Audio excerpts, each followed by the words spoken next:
Hey,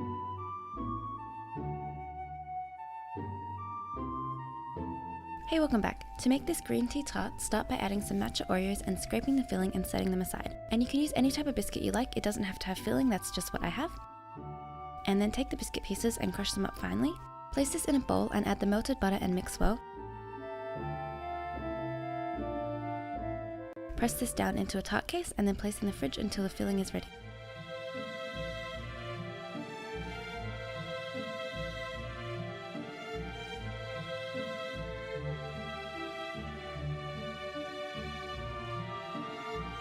To make the filling, pour the cream into a clean bowl and microwave for about a minute on high until very hot but not boiling. And while the cream is heating, chop up the matcha chocolate. And if you can't find any green tea chocolate, just use white chocolate and add matcha powder to taste, and make sure you sift this so you don't have any lump.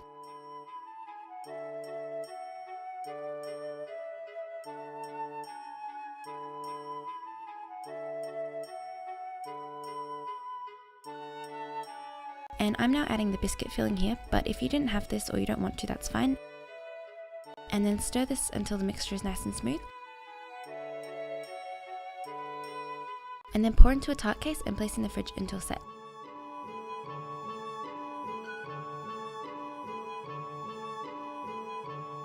Then dust over with matcha powder, especially if some of the crumbs got on top like mine did somehow. And then cut 2 hearts out of some card paper and place them on the tart.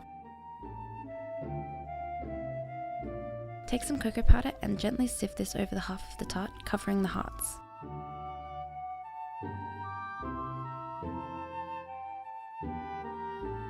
And then carefully remove the hearts with a knife and you're done.